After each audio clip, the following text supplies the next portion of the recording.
The facts are clearly on our side. It is strictly a matter of knowing how to create a message that can go viral and then having distribution channels that will spread it. And we don't do either of those two things. And the other side spends staggering amounts of money on both of those two things. Until we fix that problem, all of the policy papers, all that other stuff that the funders fund is relatively pointless, as I hope it should now be clear. Would you rather have a wrong message and brilliant marketing, or a correct message and terrible marketing? Which one's going to win? I think it's kind of obvious. You can sell any product if you're really, really good at marketing. You just have to look at the president of the United States today, right? It's not too late. That's the important thing to say. But obviously, people are being lied to. They are being deceived. And it's very important for us to become better at spreading the truth. We're very used to most environmental problems.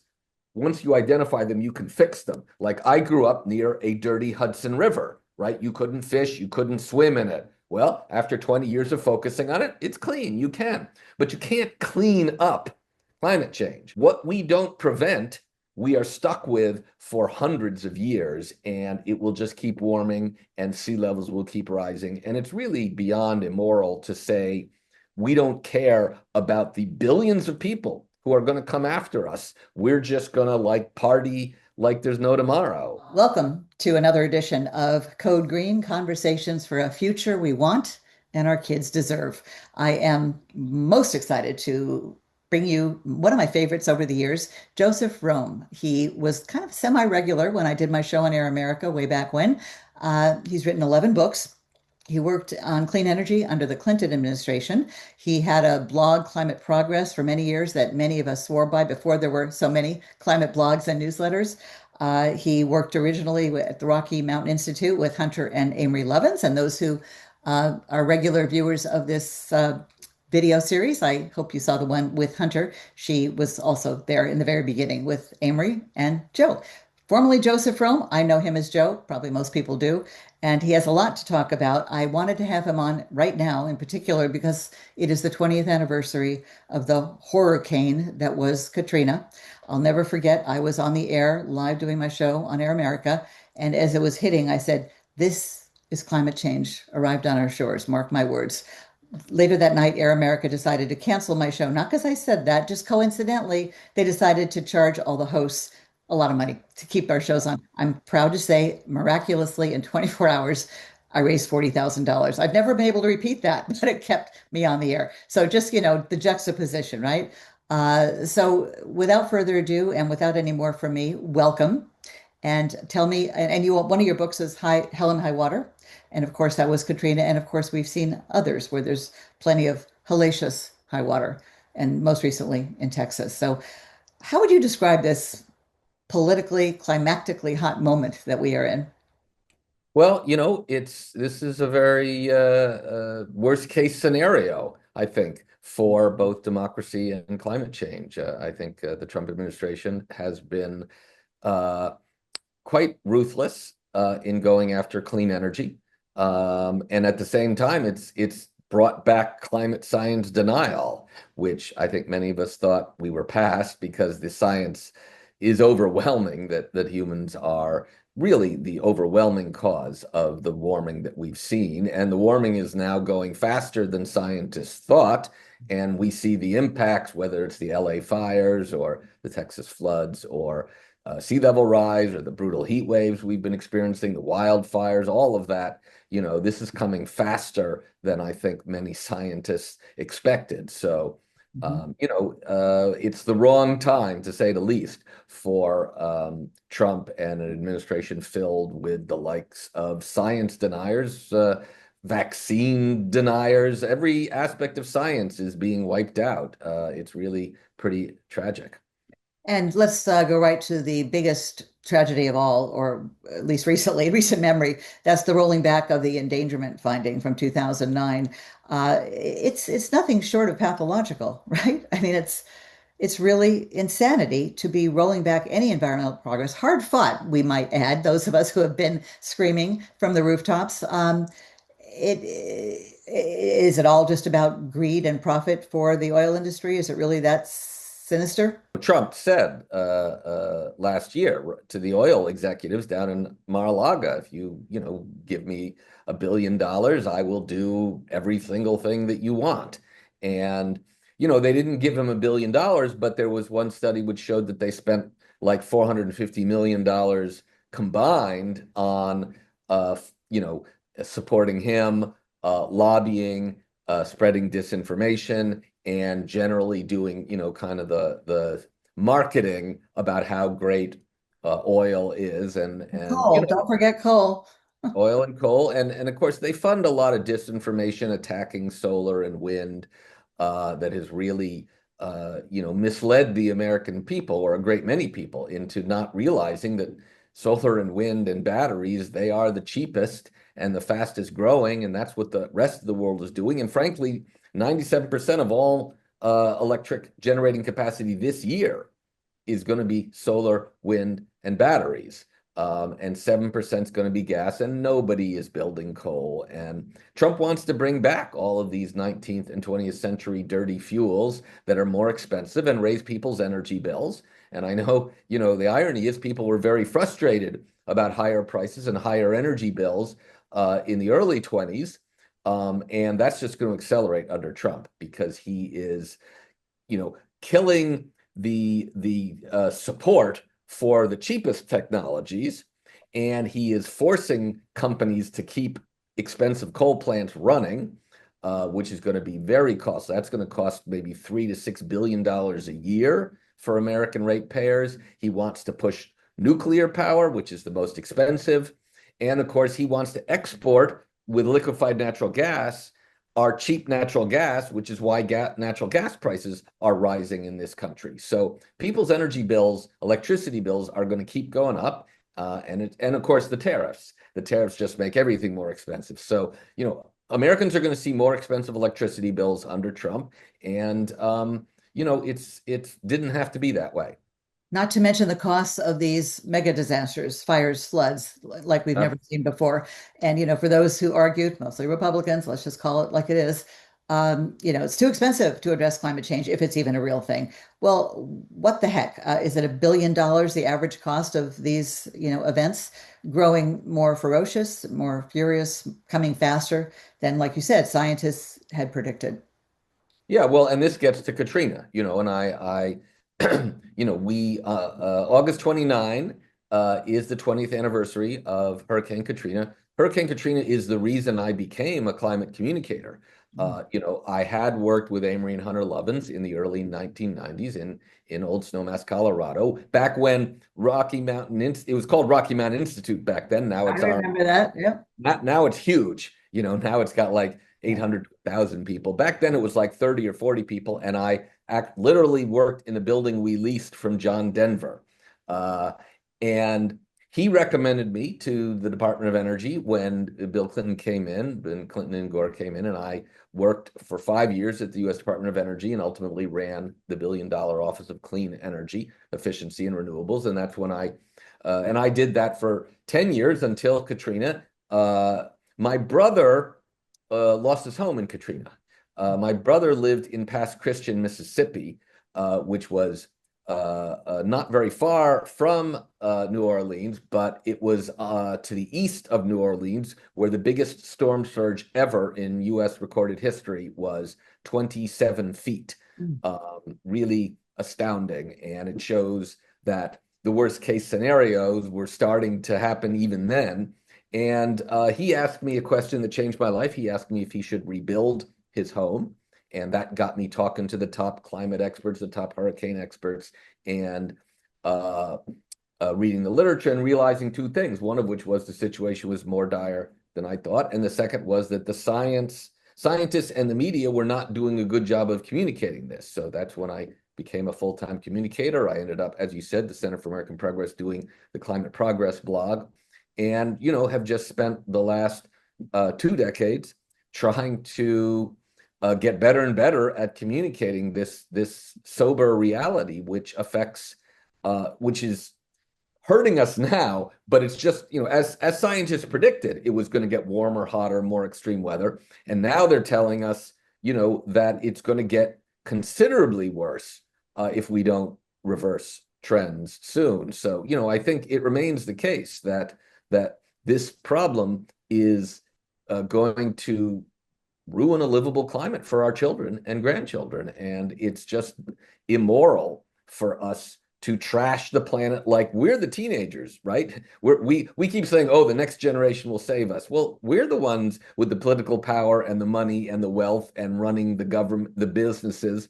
So you can't just be like a teenager and trash the room and say, oh, well, my parents will take care of it. And we're saying, no, our kids are going to clean up our mess. It's just crazy. I'm so glad you mentioned that because people say, well, Betsy, forget our generation, boomers.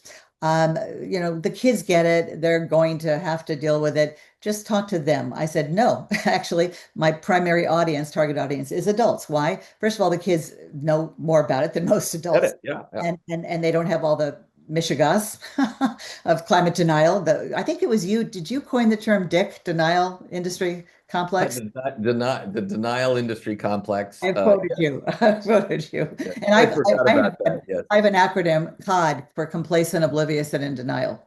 Sometimes we have to at least laugh a little bit so we don't just cry all the time. But I think it's so critically important that we, parents and grandparents who theoretically have more time and more resources to do this, start taking that shovel and piling it off, the dirt off the pile, instead of adding to it before we turn over the keys. I mean, and yet so many people our age are so quick to just, oh well, what we do is like problem, what problem? Oh, it's too late. Let them Yeah. figure it out. And of course, Greta did a lot to bring attention, but it's not up to them to fix what we have done knowingly for at least a few decades. Well, I think it's important to say we have been dawdling for 3 decades. We're coming up on the 30th conference of the parties of the member nations to the UN Framework Convention on Climate Change this winter or this fall, and 30 years of the nations of the world getting together and meeting and trying to figure out something to do, and emissions have risen steadily for 30 years. So there isn't our children, it'll be too late then, right? We can't Exactly. hand them a problem that can't be solved. Unfortunately, we're already at the level of warming that people wanted to be the limit, which was the 1.5 degrees Celsius, the 2.8 Fahrenheit. And we are rapidly on a path to go past 2 degrees Celsius, 3.6 Fahrenheit, which is really a very dangerous place to be, because that's when you start to see really major tipping points kick in and things can get very, extreme very fast. So the people who say you can leave it to the kids, they said, no, we need to dramatically reduce emissions over the next 10 to 15 years. And that is in our hands, not in the hands of my, 18-year-old daughter. I mean, that's crazy. And we want them to go into science fields and Right. journalism where they cover the most important news not getting covered by the networks. And yet they have to be discouraged by what this administration is doing. Let me ask you this. Do you think if more Americans truly understood how dire the situation is, and of course it's biodiversity, it's oceans warming and plastic, our planet is in spasms. If they really understood that, would they vote for a dinosaur, as I call them, twice? I mean, I think it's basically a communication education problem. Fox continues to lie about climate change, even though they got slapped for lying about election fraud and COVID. I don't know how they're getting away with that. I think there should be a lawsuit because what you can't yell fire, if there's no fire. Conversely, you shouldn't be able to say there's no fire when there is one. And that's what they're doing and getting away with murder, literally. Well, look, I think that the fossil fuel industry has funded dozens of disinformation platforms and PragerU, which spreads disinformation videos. We are seeing the rise of podcasts which spread disinformation, like Joe Rogan, who just has been harping on misinterpreting these graphs and putting on people like Mel Gibson to just spread nonsense. And so, yes, the other side, the side of disinformation, has been much more effective Mhm. in coming up with messages and stories and spreading them through a lot of channels. And like you said, whenever we put together a channel that's working, like Air America, our side doesn't fund it. That's right. Um, That's right. and when I had my blog, the Center for American Progress basically let it die. Really a great tragedy. So Unbelievable.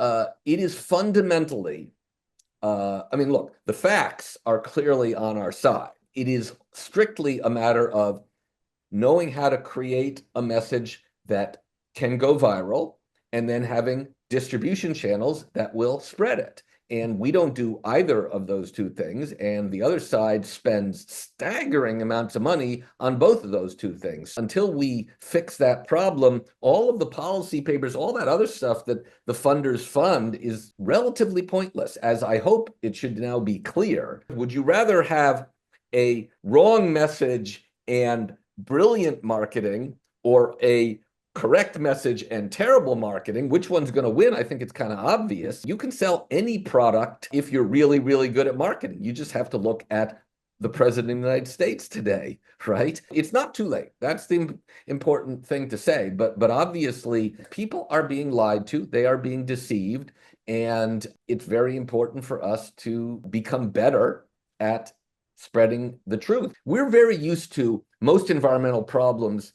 Once you identify them, you can fix them. Like, I grew up near a dirty Hudson River, right? You couldn't fish, you couldn't swim in it. Well, after 20 years of focusing on it, it's clean. You can, but you can't clean up climate change. What we don't prevent, we are stuck with for hundreds of years, and it will just keep warming and sea levels will keep rising. And it's really beyond immoral to say we don't care about the billions of people who are going to come after us. We're just going to like party like there's no tomorrow. If we were teenagers, you could understand it, but we're like adults and we've been told and warned about the truth.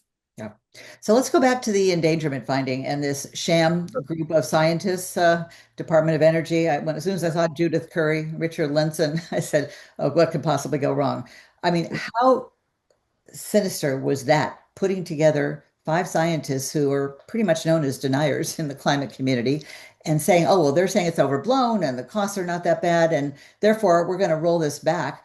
I mean, and there's so many moments where you're going, that one, there's almost no words, but you try to find them because you're the communications Yeah. expert. Well, look, by the way, people want to find me. I'm Joe Romm.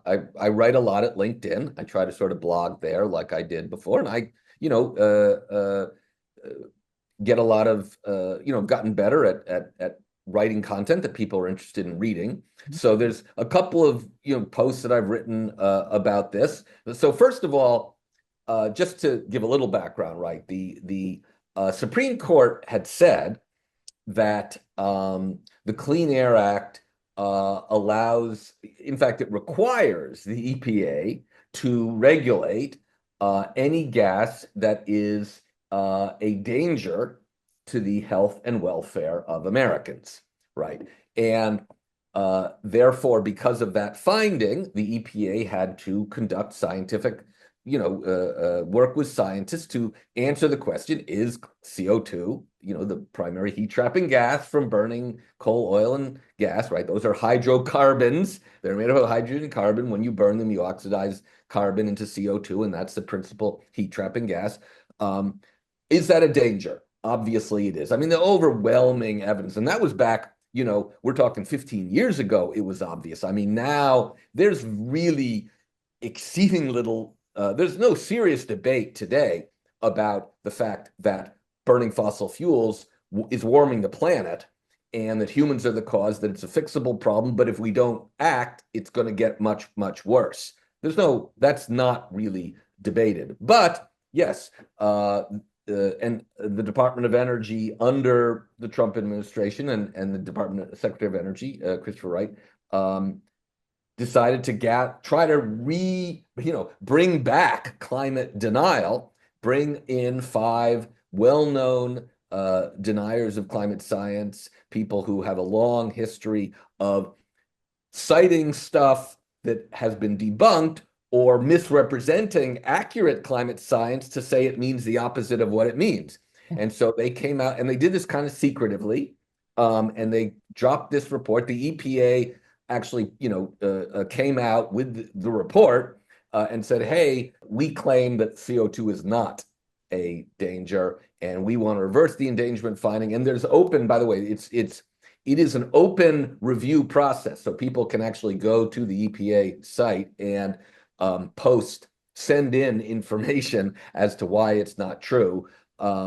But this document is just riddled with errors, misrepresentations, and getting things completely backwards. I mean, taking a piece of science that says, yes, CO2 is a danger, and saying, oh, this paper found CO2 was not a danger. Literally, that's what happened to Zeke, I think Hausfeiler, climate scientist, who writes a great deal on this. And so Carbon Brief, people could go to my LinkedIn page, or they could go to Carbon Brief and see this analysis debunking this thing, getting some of the top climate scientists in the world, some of the authors whose work was miscited, to just debunk it. But the fact is, it's complete and utter nonsense. But this administration is going to actually go out on the road, take this nonsense on the road, stage phony debates, and make it and try to convince more and more people that we don't know what we do know. Is there a period now, I believe it's underway, where they're taking public comments?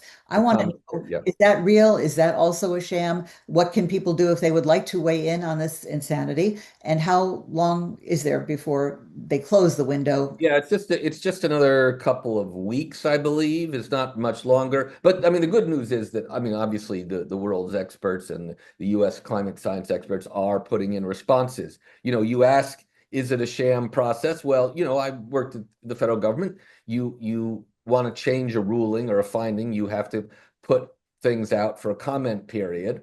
Now, I'm sure the forces of disinformation are going to also send in disinformation. So I don't expect this administration to do a fair, analysis of the science of what the science actually says, because if they had wanted to do that, they would have done that in the first place. And obviously, this administration has ignored the law, circumvented the law, pretended that they're misreading, that they're reading the law differently than it said. So, unfortunately, I don't expect them to change this. Now, this will go to court. One can't have any faith, ultimately, the Supreme Court's going to do the right thing anymore. But it is impossible for any objective court to look at all of the science and say, oh, the finding that we made when we had a lot less science was wrong. All the science in the last 15 years has shown, hey, not only is CO2 a danger, but we're getting more methane than we expected, and that's a bigger heat trapping gas. We're seeing the Arctic warm up 3 to 4 times faster than the rest of the globe, right? And that was not as high as what people thought. And you may remember people used to say, oh, the Arctic might warm twice as fast. It is warming much, much faster, and that extra warming is radically changing the Arctic, which is also radically changing our own weather, because it's weakening the jet stream. So the point is, That's another yeah, a jet stream, like I call it AMOC, AMOC. You can tell me what that stands for, but that's the Atlantic Marine Overturning Circulation. The entire circulation of the ocean in the Atlantic is kind of a cycle that involves the Gulf Stream and warm water coming up from the south, and then it goes over to Europe, warms Europe. It gets salty from the Mediterranean, and then it goes towards Greenland, and then it sinks down and curls back down, and it just creates this big cycle. And we are in the process of totally blowing up this cycle. And in particular, the rapid melting of Greenland is dumping very large quantities of cold water right on top of this circulation, and really, really screwing it up. There's, like, you can Google cold patch. There's this little cold patch right south of Greenland. So yes, the science is that we are screwing that up. The jet stream is driven by the temperature difference between, let's say, the equator, the tropical belts, and the Arctic. But since the Arctic is warming up so much faster than the tropics, that temperature difference is going down. The jet stream is weakening, so it's kind of wobbling and it's not pushing weather along as quickly as it used to. So we're getting weather patterns that get stuck. Right. That's what the science is. Lots and lots of studies. I used to blog about that. The science is a lot stronger. So we're seeing heat waves that just sit there. Right. And people may remember the Hurricane Harvey that hit Texas, and it just kind of stuck there, went back and forth, just moved very slowly for 3 days. It was a once in 25,000 year, precipitation event. So yes, we are By the way, we were living in Texas Hill Country oh my during God. the freeze until recently, and that was unprecedented. And Yes. within 24 hours, of course, Governor Abbott, Dan Patrick, they're blaming wind turbines. I want to mention the polar vortex. Isn't that Yeah. an That's the example polar vortex is a of a very big simple, one? yeah, Yeah, right. The Arctic is polar dipping down. Right. The Arctic can dip down because of the weakening of the jet stream and basically allowing huge amounts of cold air to come down. And this gets to the whole disinformation about the climate solutions for sure. And as you say, it was not renewables that caused those outages. In fact, it was the freezing up of natural gas lines and the inability to deliver natural gas. It is an epic struggle. There is this open fire hydrant of disinformation, and we're not really pushing back. Even if we didn't have all that disinformation, it still would be, a question mark. Are we going to save ourselves, Yeah, humanity? It's still an epic challenge. yeah. So, given the facts are on our side, that's why I went on Fox 15 times, told Hannity he's on the wrong side of history, Tucker Carlson, and who would have thought we'd be here now? What can we who do know the truth, whether it's environmental journalists like myself, climate scientists, energy experts like yourself, do to get the public's attention? Because the public votes, and that puts pressure on the representatives who get elected to either act in a smart way or a really dumb way. And again, the fact that Trump could get back into office with how many extreme weather events happening in between Trump 1 and Trump 2, it tells you we have a misinformation, disinformation, education, public relations campaign problem. First and foremost, people need to talk about it more. Our side has been reluctant to do so. There's all this work that come out of Yale that shows that people don't hear conversations with people even once a month, Or see right? them on the news network often, more than once Or a week. see them on the news network. The news network has basically been cowered into not talking about how this extreme weather is caused or worsened by human emissions and global warming and climate change. By the way, So they don't think it's their job to offer programming on solutions. That's when I said, well, whose job is it at a journalistic panel on climate change? And publisher of the San Jose Mercury News said, oh, that's up to Greenpeace, Sierra Club, or Union of Concerned Scientists. I said, well, their members already get it. That's why they're paying members, and they get your newsletters. It's everybody else we need to reach. They really don't see it as their, and I don't know if it's intentional. I don't want to piss off their fossil fuel advertisers.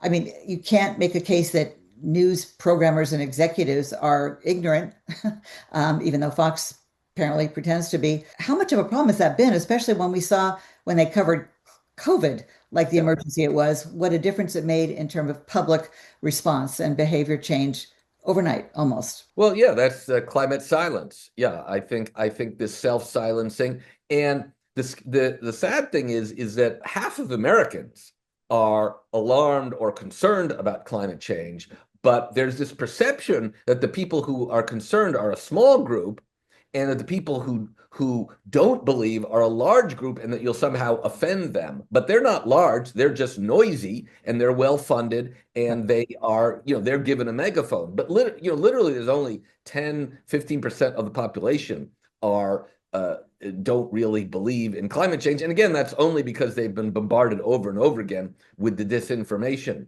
So yeah, 89% of people polled recently said they are concerned about climate change.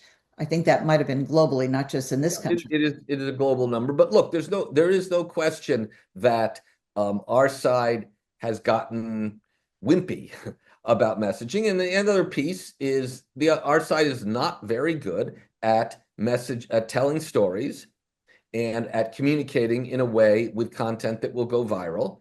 That's why I, launched my podcast with my daughter, just decoding Taylor Swift, where we use the lyrics of Taylor Swift, who knows how to make content go viral and tell stories, to teach people, how to be better communicators. And it's really very funny because my daughter is hilarious. And she needles me a lot. She's very Gen Z. And we have a lot of fun. But look, our side needs to become much better at viral communications and storytelling. And it would help if there was some funding. I mean, I harp on this, but Yeah, having been absolutely. there when the millions turned to billions, started pouring into, clean energy and renewables and all the investors that I meet at these conferences, and they don't even seem to be genuinely passionate about climate change. It's a good investment, they figure. I'm not saying they're all like that, Yeah. but seeing all the money going there and very little to almost nothing going to independent environmental media. This sounds self-serving, but believe me, it's not about me.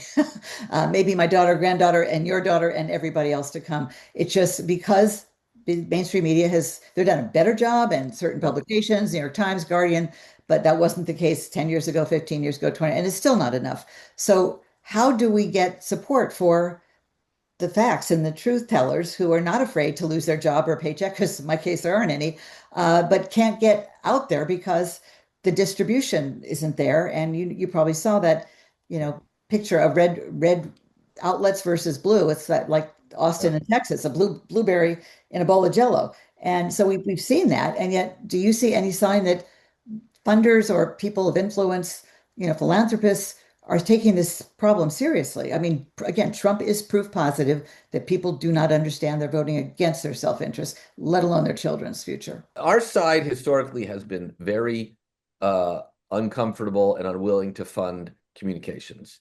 And it's just Why? Why is that? Why is that? That's such a uh, key piece. there have always been stuck in this kind of enlightenment view that, the facts will always win out.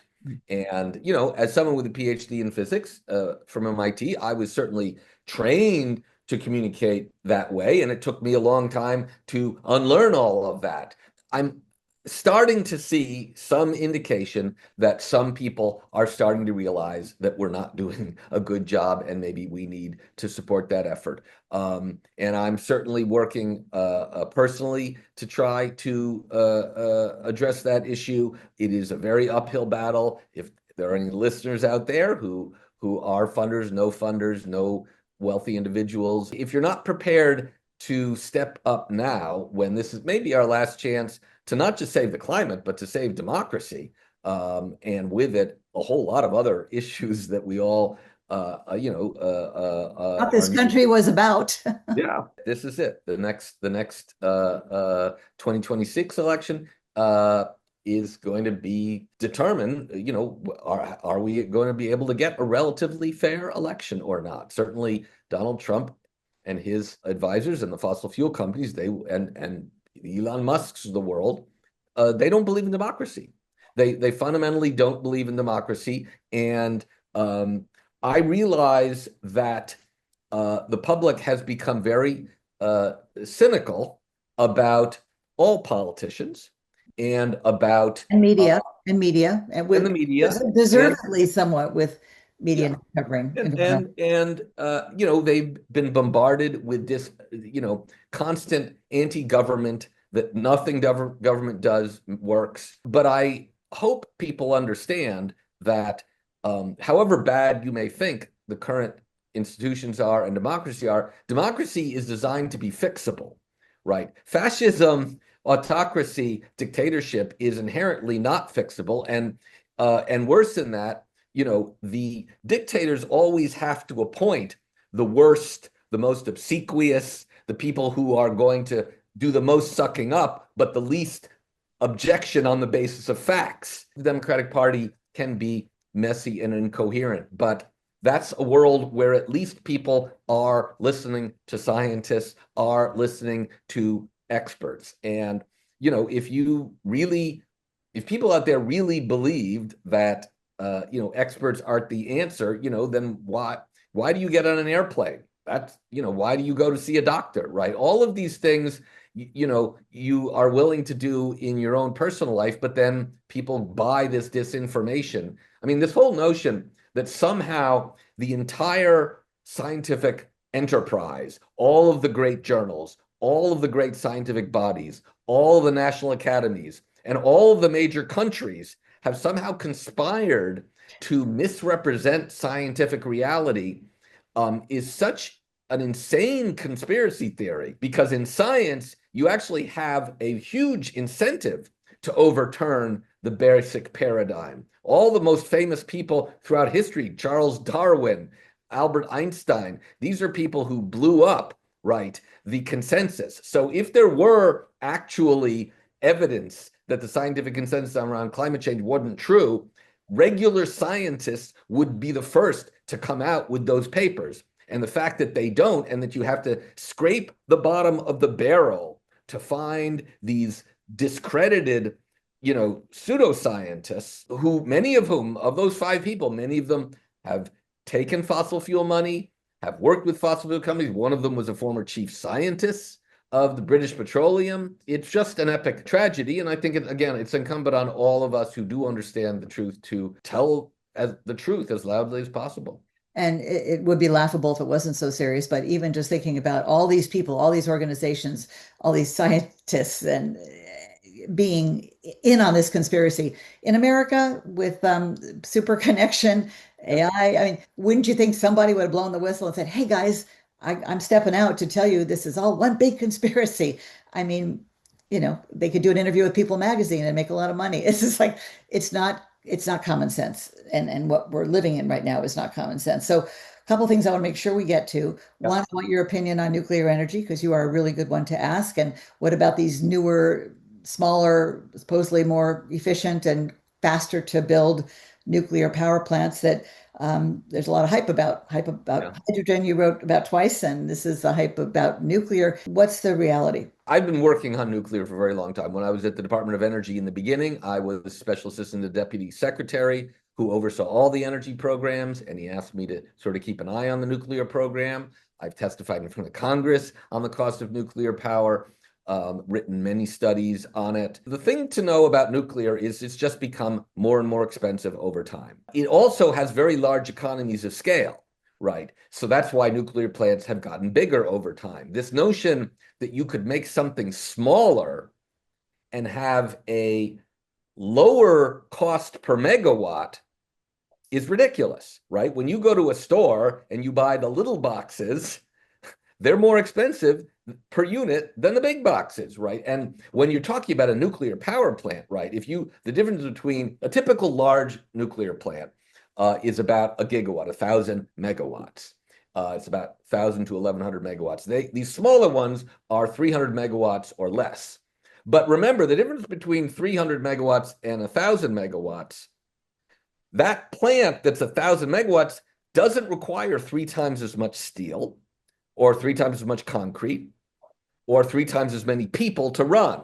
That's what the economies of scale are. So whenever you shrink something, you get this shrinkflation. The large reactors are incredibly expensive. The last 2 that we built were in Georgia, the Vogtle plants. Each were about 1,100 megawatts, and the average cost was $16 million per megawatt. I mean, a staggering amount. This is like 5, 10 times as much as the competition in solar, wind, and natural gas. The smaller plants are going to be higher than that. That's why no one in the world has successfully built one as a commercial product, not even the Chinese.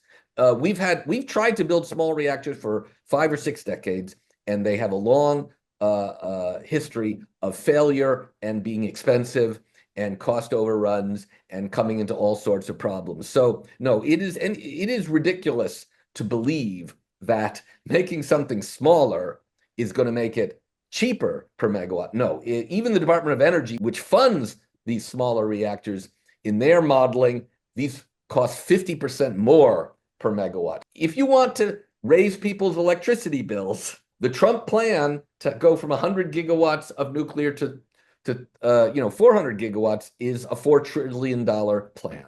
So the governor of New York saying we're going to build this, great answer to climate change. How long will it take to build that? Is there anything you've seen that will indicate it's going to be less expensive than what we've seen in the past? No, no, And no. Westinghouse is going to be building 10 nuclear plants. Well, no, Um, no. Let's be clear. Westinghouse is the company that built the. It's called the AP 1000. That is the reactors that were built at the Vogtle plant.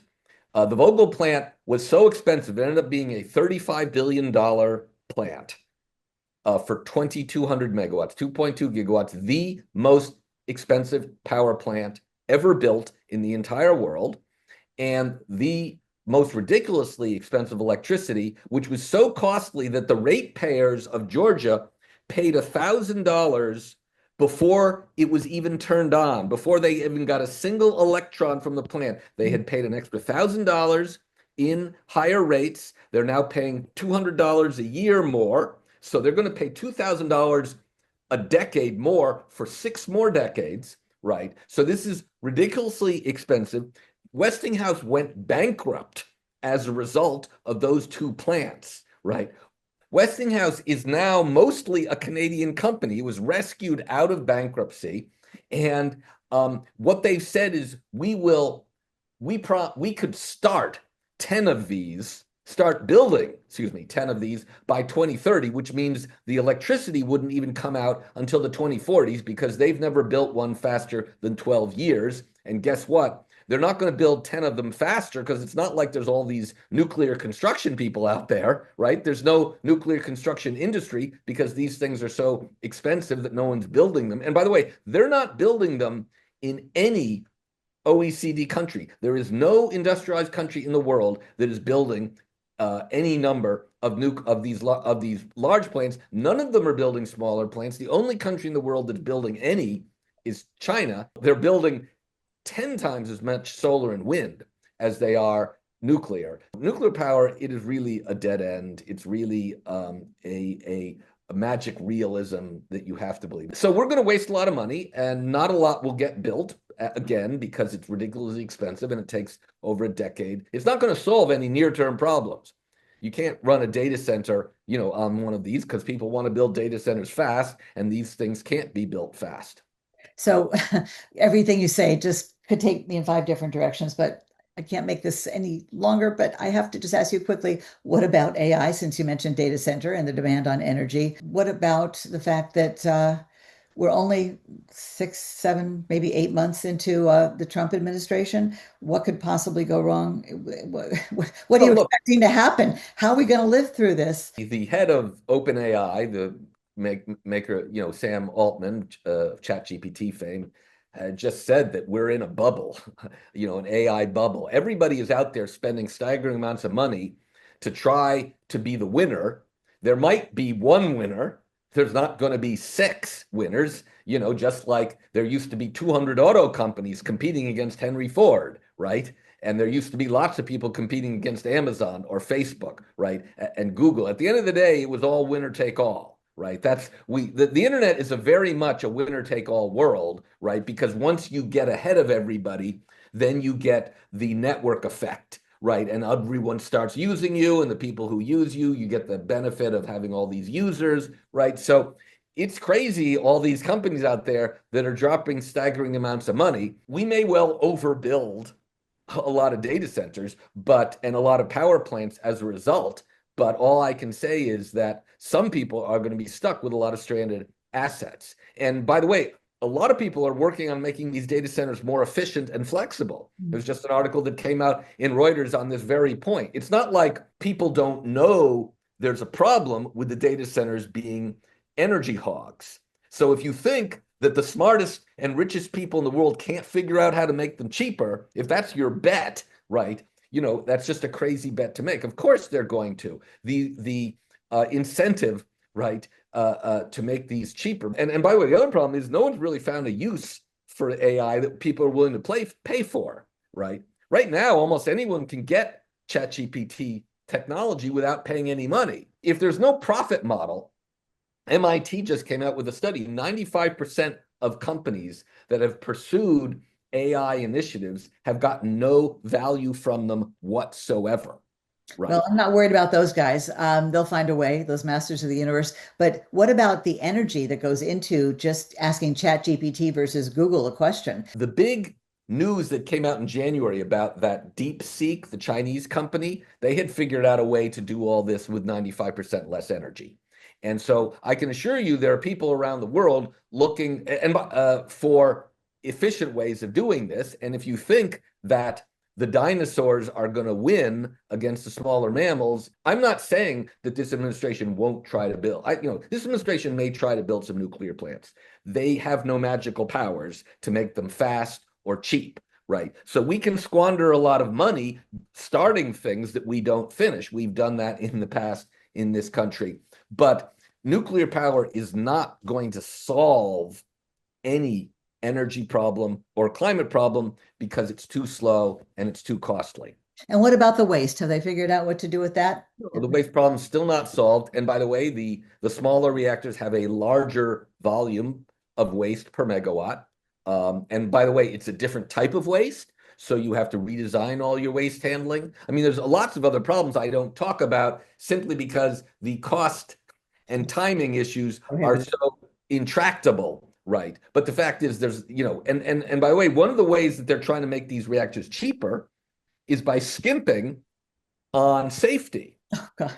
What could possibly go wrong? And the administration has seized control of the Nuclear Regulatory Commission, which was the independent oversight agency, and is basically having it report to the Office of Management and Budget, to the White House, and is trying to put the Department of Energy and the Department of Defense in charge of vetting nuclear reactors, which they have no capability to do. And so we may be in the worst of all possible worlds where we actually are making nuclear accidents more likely and more releases of radiation more likely. So we're ending up with expensive power, slow power, more dangerous power, more waste. But again, at the end of the day, we're not going to be building enough large reactors or certainly not enough small reactors to make a difference in the future. What can people do who are watching and just, learning a lot as I am from you? Thank you, Joe.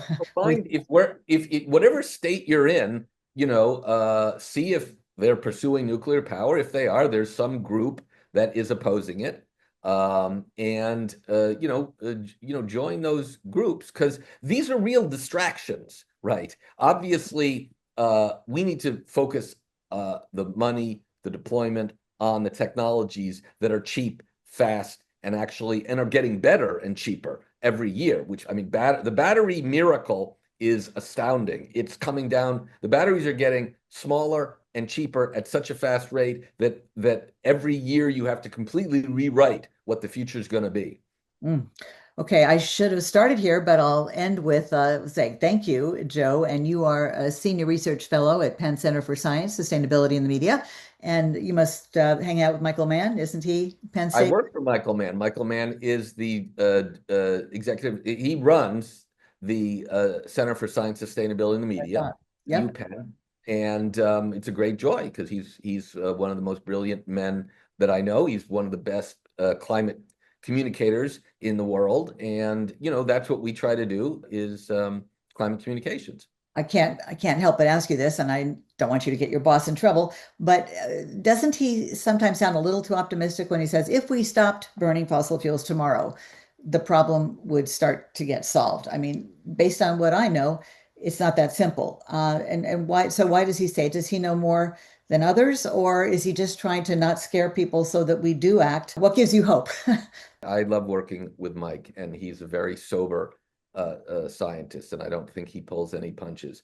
The basic point that we both make is we have to rapidly shift towards reducing emissions. Every tenth of a degree matters. I don't want to leave people with the impression that we can keep dawdling, right? We can't keep dawdling. And the Trump being president, if he's only president for 4 years, that will be devastating. But we have to do everything that we can to, try to reduce emissions at a local level. A lot of this is going to be fought out at the state level. So I urge people to get involved at the state level. There are many very good state groups. I don't uh, think people should be optimistic now. That would be denying the reality. But I think people have to understand that inaction is not an option. Exactly. Paralysis is not going to help Right. and being panicked. Okay, so I know this is a big question, and give me a 30-second answer. Is the grid able to take more solar and wind power? Because that seems to be where the bottleneck is. The fossil fuel industry and the Trump administration and others have made it hard to build power lines. In fact, all of these problems would be solved if we could build more power lines, because then if it's not windy in one place, it's windy in another place, right? So that's the whole point. Trump just killed some power lines. The interesting thing is that many places in the world that have built out much more renewables and storage than we have increased the stability of their grid. It's all technology, and frankly, artificial intelligence is perfectly suited to optimize running a grid because it can operate faster than humans. There's certainly things that artificial intelligence make a lot of sense for, and operating something as complicated a grid is nothing a human being can operate that quickly. So, but you can certainly, design an AI that will. Someone just showed that in California, they now allowed a company to basically group and package home storage systems, home battery systems that weren't being used, made deals with them all to act as if they were one large storage system that could be offered into the grid as the equivalent of power generation. And it bid in, it won, and it really saved the day in a recent power surge. So we're going to be seeing a lot of this use of flexibility, demand response, as it's sometimes called, and virtual power plants. People, all of these things that people have been talking about are now becoming enabled because of better software, use of AI, and really the battery revolution. Let's make this interview go viral because every American should know this stuff, right? It's critically important, especially in this, you know, atmosphere, so to Yeah, speak, of disinformation. And people just assume, well, if he's the president and he's the head of the EPA, Lee Zeldin, they must know what they're doing. Au contraire. Um, so I just thank you for your sure, work, your years of service. And yeah, I want to have you come back because there's a lot of things I actually didn't get to. sure. So I wanted to know how to make things go viral, but just go ahead and make this interview viral, and then we can talk next time once we All have righty, an excellent. audience. Thank you Because so much, this is Betsy. for everybody, Yeah, only those, not just, no, not for everybody, only those who eat, breathe, or drink. thank you. Thank you. And please subscribe. Go to YouTube, Betsy Rosenberg Interviews. If you subscribe, you'll be notified as soon as we have an interview like this posted. Also, if you go to my website with all my hundreds and hundreds of radio interviews, including some with Joe Romm going back to 2010, Yeah, 2012, you'll get the email announcement with the description of each post. It's all connected, people. And if all the experts like Joe and Catherine Hayhoe and Michael Mann say we need to communicate more, we're doing that here, but we need to go louder. When they go low, we get loud. That's my new slogan. very good. With All the righty, just the facts. Thanks, Joe. great. Ciao.